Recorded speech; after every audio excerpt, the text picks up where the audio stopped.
Hello everybody, this is my third attempt at today's Witter. It's been an interesting half an hour, never mind during which time I was actually able to check and see what day of the week it is, because I'd totally forgotten. This is Wednesday afternoon. It's very good.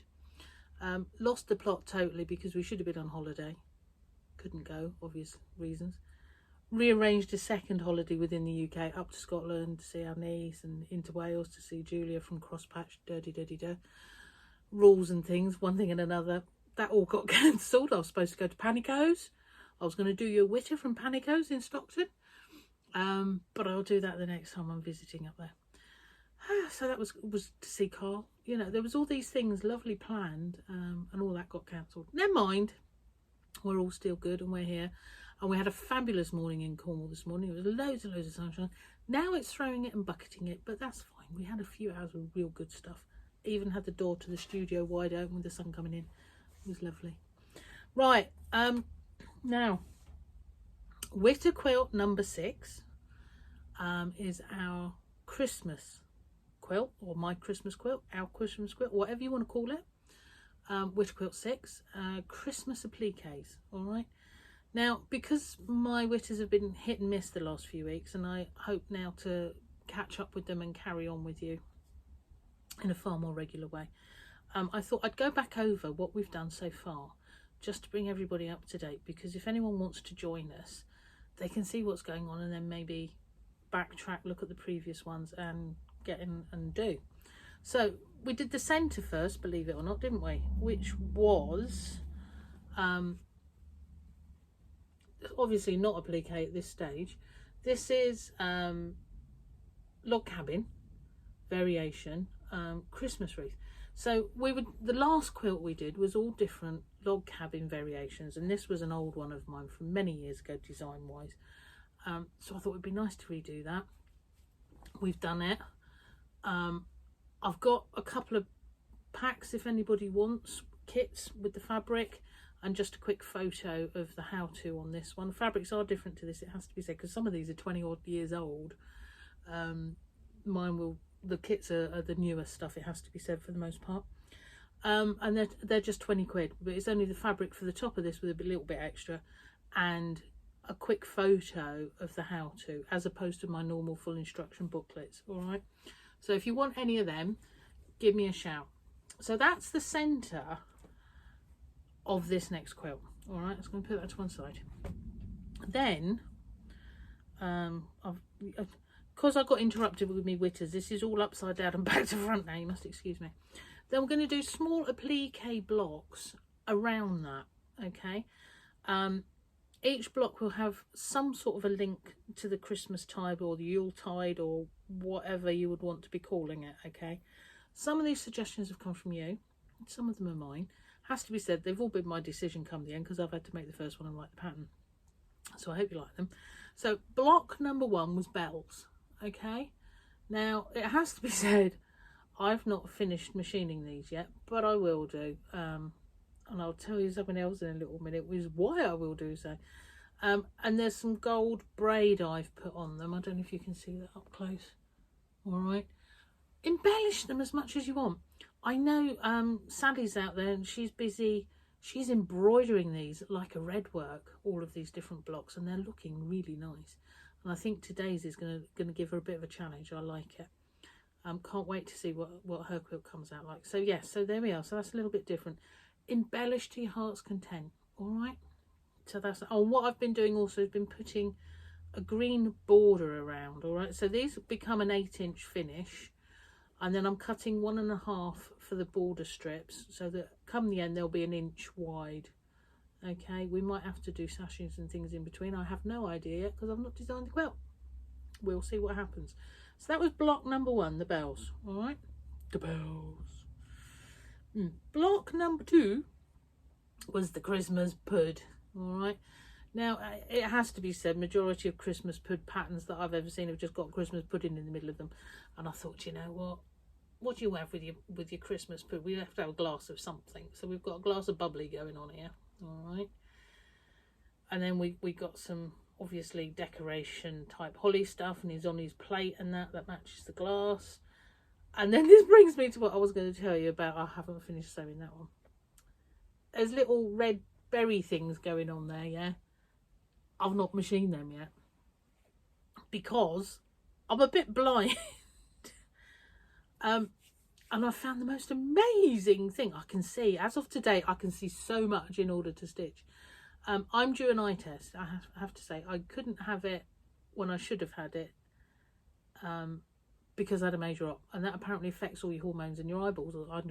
There we go, we all learned something there. So I should now be having an eye test. So I'm hopeful to get there quite soon. But in between, my friend is a jeweller, and I went into a shop the other day, and he has this lovely headband with lenses in, and his has got this Perspex screen on. And I'm like, oh my gosh, that would be such a good thing when I'm teaching.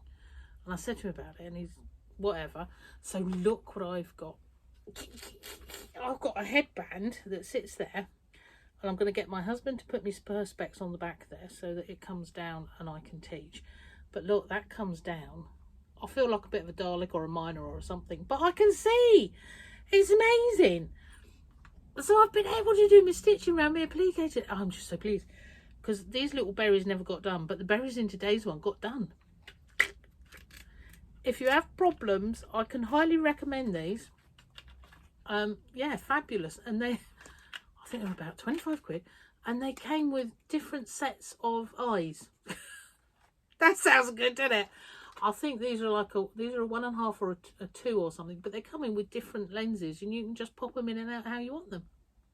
So I'm going to get Paul to put me a nice big piece of Perspex on there, so that when I'm teaching and wandering around the class, if I need to, I can see what I'm doing. But actually, do you know what? Everybody's protected. I think it's fabulous. I'm quite impressed with that.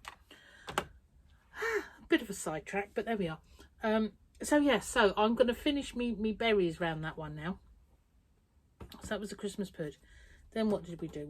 Then we did Christmas trees, all right, or trees, fir trees, whatever you want them to be, with a bit of snow. So we've got some little sparklies going on there that I stitched on by hand. Don't forget, do you know what? This is a Christmas one now. Christmas quilt. If you think you're going to actually use it. Be careful what you sew on it, that if you need to wash it, it's going to cope.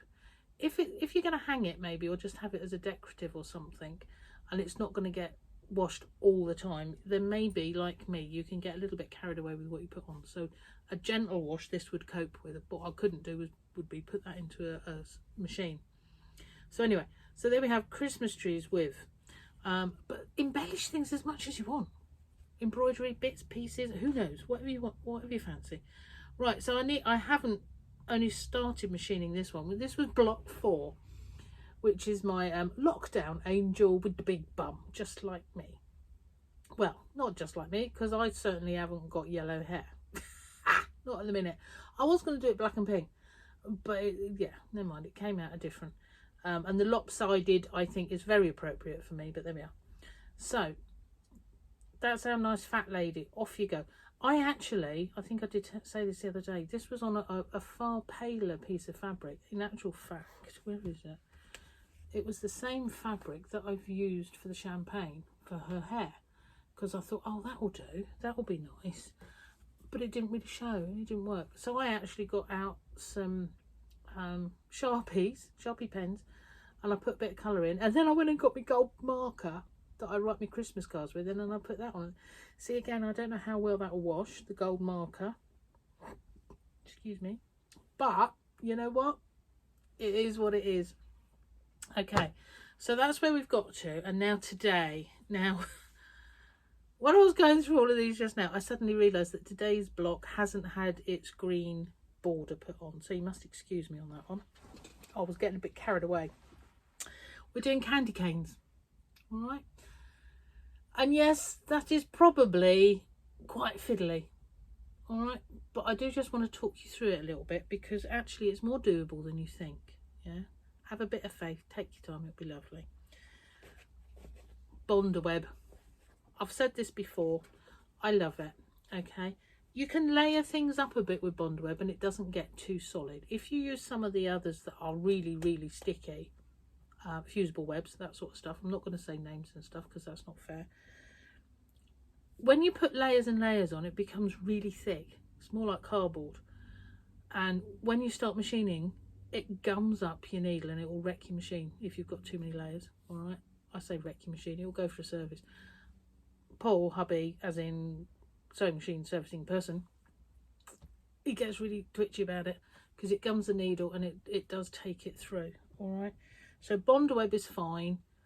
All the others are good, but just be careful how many layers you're going to use. Bondaweb, you can get away with several layers if you need be. So I'm saying that because the pattern I've done, you can obviously see there's lots of little bits to different elements of the design. On the pattern that I've written for you, I've put the numbers. So it's like this ribbon here is actually in 3 pieces. But what I did was I just cut them as one. Yeah, so you can cheat if you want. You could do them individually, but if you want, cut them as one. And the same as this one up here, this ribbon here. The candy canes, provided whatever fabric they're going underneath can cope with the colour, they could be done in one. Yeah, so there's lots of little bits you can cheat on with this one. I have numbered the pattern 1, 2, 3, 4, hundreds of them with all the little bits, but if you want, combine them. Now, getting things in the right place, as in what sits underneath what and why, perspective. Yeah, if you think about it, whatever you would see first needs to sit on the top, everything else behind it. If you just think perspective, what would I see? So whatever's on the top needs to have stitching all around it, and whatever's behind gets stitching on bits of it that show. How I did this was I got my Bondaweb and I traced my design reversed on my Bondaweb. I rough cut that out, so bigger than the sizes that I needed. Ironed it onto the back of my fabric and then cut them out accurately on the line. Okay, so nice, and get nice good lines in. What I do if you've got even little tiddly bits, to get the paper off the back of your Bondaweb, if you score it with the scissors, I use my little ones here. If you score it, be careful not to cut your fabric. You can pull the paper apart from the middle, and then you get really good edges. None of this flicking on the edge to try and get the paper off. All right, so what I did was I got that far and I've got all of my pieces, and I took the papers off one at a time. Okay, and I laid them down in order on top of each other until I got them where I wanted them without ironing them. So if you take the paper off, they sort of, they don't stick, but they stay, for want of a better expression. So you can work out exactly where do you need all of this and is it happy. Once you like it, then you can iron it. All right, so all the layers together, give it a good iron, keep them in together. So yeah, so we just built up and around. The design that you're going to get and look at, the holly leaves are actually over here, but because I used this quite decorative pattern, I decided I'd put my holly over this side. I didn't want to not use it, but at the same time it would conflict and be just too much over here. If this had been plain and that on top, I think that would have looked nice. So do as I say, don't do as I do. That's the one, isn't it? And this little background, the background on this one is obviously pieced and put together. Well, in the other one, on the pattern I should say, you've got a square down here. I've changed it slightly on mine because I've got this lovely little bit of green at the top. There's a little tip of a Christmas tree and I quite like that. So my background got done a little bit different. Now what my excitement was all about was with those, look, I've actually stitched round me berries, because I could see all these little twiddly fiddly bits I've been able to stitch. I hadn't realised how bad my eyesight was. So take a little tip on that one. Are you due an eye test? It's made my life so much easier today. I've got so much more done. I hadn't realised just how bad I was. So I'm looking to book me an appointment anytime now to try and get them sorted out. But in between time, this head thing I think is brilliant. Right, so the next thing I'm going to go on about today, metallic thread, because that's probably a bit of an issue for some of us, and embroidery threads. Right, so there's the metallics. Yeah, so mine have all been outlined either with gold, metallic, or with an embroidery thread. All right, the reds and the greens. Now, a lot of people go, yeah, metallic is horrible, can't use it, machine won't play with it, all this sort of thing. I am totally biased as the type of threads that I use, although there's hundreds of good ones out there. I always stick with Gutermann because I've been using them over 20 years. I suppose it's a little bit lazy as well. I love them and they work for me, but you'll find what works for you. All right, so if we go with metallic first, I've got, here we go, yeah, okay, so we've got a nice goldy machine metallic thread, and to make sure that that's going to do what you want it to do, so trying to put that one back together again, so zigzagged all the way around. First of all, you need a metallic needle in your machine, okay, specifically designed for using metallic threads. Having said that, I use it for the embroidery as well, okay. The actual hole in the needle is designed slightly different. It's scooped out more so that it protects the thread as it's going through, and hopefully it won't shred it, because quite often you'll find metallics and stuff will shred, won't they? So a metallic needle always, and a new needle at that. We don't change our needles enough. And then well, you've got your spool on your machine, it'll be that way or that way at the back, won't it? I don't use that ever. I use a cone holder, so I'll put it on my cone holder, okay, about a foot away from my sewing machine, and the thread comes up over here, and then you thread your machine in effect at the same height as your normal thread would, okay.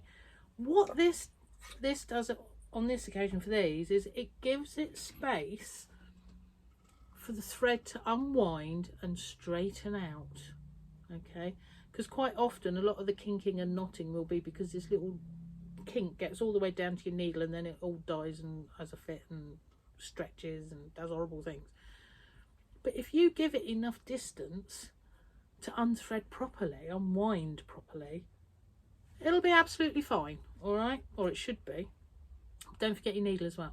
So I actually very rarely put any cone of any description or spool on my machine. I use this all the time. As you can see, big ones, little ones, they all get used on my cone holder. All right, now you can buy cone holders, little metal and plastic ones, no problem. I happen to have someone who makes me nice wooden ones, so I'm quite lucky there. It's nice and solid. If you haven't got one to hand and you need to desperately use your metallics, get yourself a pile of books and a mug. Put your thread in that and let it come from there, or a vase or something. You want to get that height and distance, and then 9 times out of 10 that'll improve your threads, all right, and your stitches. Okay, I'm not going to say it's going to work for everybody, but it just wants a bit of distance. And because of that, the embroidery threads that I've used, like the silky rayony ones, I do exactly the same thing. In fact, I do it with, as I say, I do it with all my threads now. It just makes life so much easier, and I get a lot less issues, problems, yeah, when stitching everything. Especially trying to put it on. There we go. That's it, done. Right, so that's block number 5. Don't be afraid of it. Take your time, one bit at a time. Now, obviously, you could adjust this hugely. You could have just one plain piece on the back. You could take out some of these bits. You don't have to do the holly. It's whatever suits you. Don't forget, this is your quilt. Okay, I'm inspiring you, and it might be my design, but you do what you want with it, yeah? Play with it, all right? Having said that, if you make anything really good, can I have some photos? Because I do like to see, because at the end of the day, it's still my design, and I'd love to see what you're doing with it, yeah? It's all good. All good. Right, so I've probably said more than enough for you today. As I say, a couple of my pet whatevers, as in the eyeballs and the threads. I spend a lot of time at shows when I'm talking to people and teaching, explaining about the threads. That's how I work around it. I'm not going to say it's the be all and end all, but it's how I work around it, and I find that works fabulously for me. Hopefully you'll find something will work for you if you're having issues with your metallic threads, all right, on your machine. So what else do we need to say?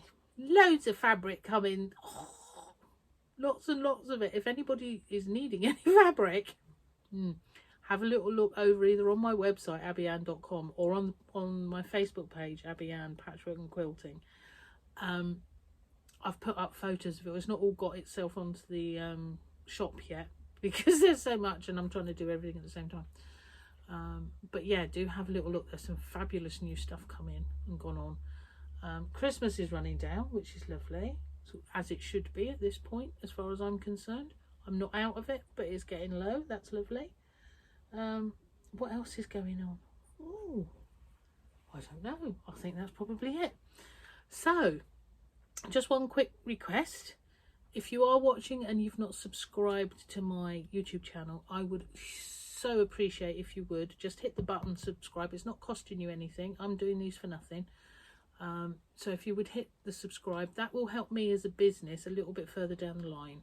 The more numbers I can get on there, the better it is in the long run for me. So I would appreciate that. That'd be lovely. And it leads us to our three things. Exercise. That hasn't happened today. Well, I know that. Do you know what? I did run around the pond a bit, looking at the fishes and do it. No, it's not really happened, has it? Tidying. Well, you can see from the angle that you're at this minute, it's a mess in here. My screens are all here, which is why I've got you angled here, because I have been teaching this week and we have to have screens up. So I've left them up. They've all been cleaned, but they've been left up and they'll get cleaned again next time people's are in. But I thought, well, it's just as easy to store them there. It also keeps me under control a bit, the amount of space up there. Otherwise the whole table becomes my big mess. You know, I don't want to tidy it. So that's tidying, yes. So you might want to do some of that.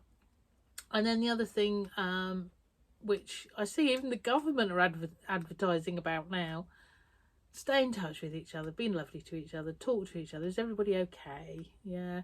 Those of you that are on your own and still can't come out or have decided that you're better off at home, good on you, but keep yourself busy, yeah? Just talk to each other, be lovely, all right? So, yeah, that's it, isn't it? Be lovely.